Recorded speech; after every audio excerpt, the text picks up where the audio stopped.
Joining me on the show right now, a good friend of ours, Representative Jodey Arrington, here on the Chad Hasty Show. Congressman, how are you today? I'm doing great, Chad.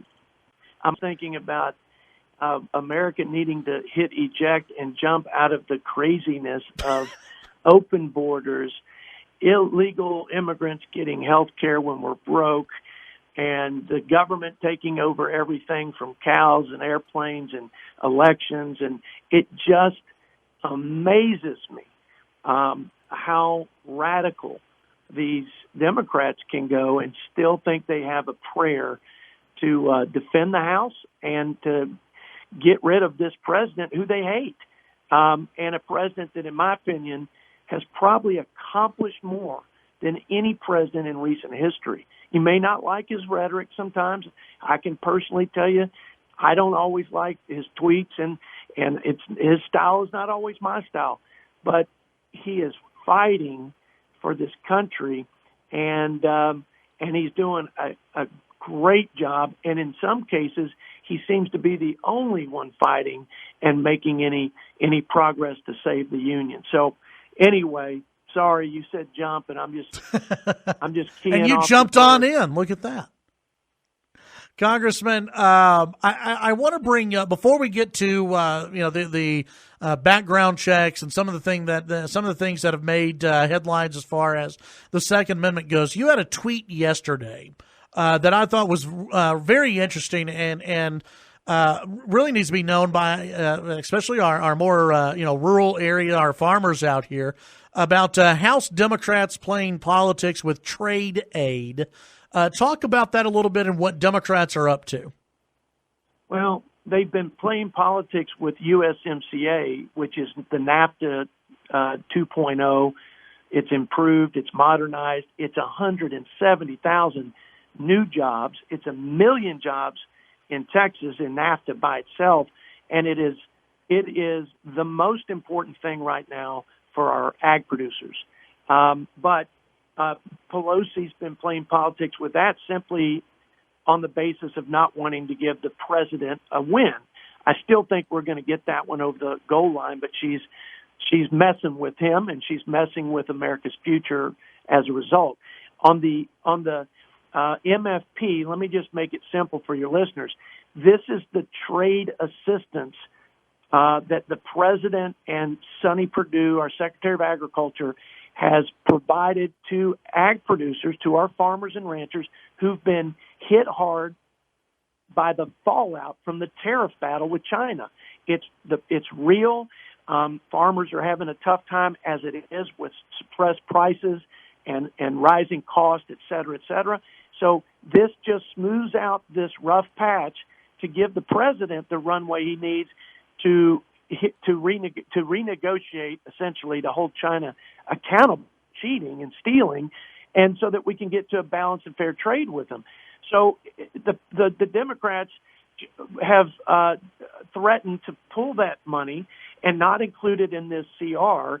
Now they've found the error of their ways, and now they're going to include it, so it's been restored. But ag is all over their face because they're playing politics with these farmers who, by the way, are in desperate times. And as I've said on your show before, not only are bankruptcies up and at the highest levels in decades, not only have we seen their income cut in half over the last 4 years or 5 years, we've seen now that suicide rates are at all-time highs, 5 times the national average for farmers, which is the leading profession in terms of suicide rates. These are desperate times, and the Democrats are jacking with them on this trade assistance that is desperately needed. But they've restored it now. But the country ought to know that rural America and the forgotten man in rural America is being taken care of, and voice has been given to them by this president, while the folks on the other side of the aisle have been willing to use them as pawns. Visiting with Congressman Jodey Arrington here on the Chad Hasty Show. Congressman, I think there's also some confusion out there about what the president may or may not want to do as far as gun reform goes. There's been reports that an idea has been passed around about expanded background checks on stranger-to-stranger cells, not really having anything to do with family or friend cells, but stranger-to-stranger cells. Then it seems like Beto O'Rourke may have killed that in Congress. What are your thoughts on expanded background checks, and what are your thoughts on anything being talked about, or is there anything being talked about in Congress right now? I think that Congress is all over the map. I think we're all suspect on the Republican side that there are more people than are voicing their position, like Beto, on confiscating families and individuals to take their guns and have a federal confiscation initiative whereby if you don't give them over, you're fined and who knows, maybe in prison, because H.R. 8, which is the Democrats' version of a universal background check, actually criminalizes law-abiding citizens who want to give their handgun or a rifle to a family member or maybe a neighbor who they fear is in jeopardy of physical harm, maybe by the spouse, maybe a stalker. These folks could go to jail for a year and be fined $100,000. And my point and position is simple. The things that people like to talk about, and they may make us feel good talking about them or even pushing paper around in terms of legislation, but do they actually have a real effect on the desired outcome, which is to prevent mass shootings? And we're focused on 1% of crimes committed and deaths as a result of guns. I mean, you had 41 people shot over the Labor Day weekend in Chicago, more than any of these mass shootings as of recent. And I have very little. The data is pretty clear. There's no real evidence of banning guns or additional background checks that will stop somebody who's hell-bent on mass murder. They're going to get the weapon, and they're going to commit the crime. Now, we need law enforcement to be well-coordinated. We need them to be responsive. We need them to be accountable. We need intelligence and law enforcement at all levels. We need to be proactive, like the grandmother who turned in her grandson for behavior that was disconcerting to her. It turned out she was right. So there are things that we can do. We need to harden schools.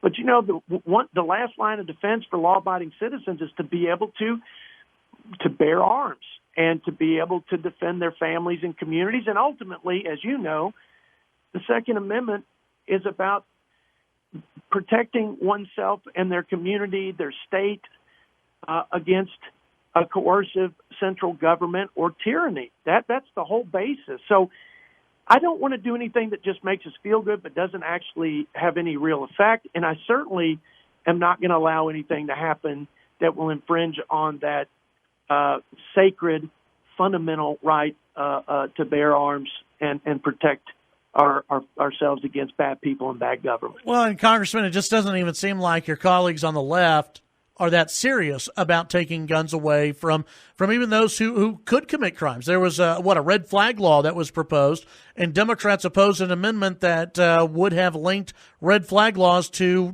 gangs. They didn't want gang databases targeted by red flag laws. I mean, it made no sense at all.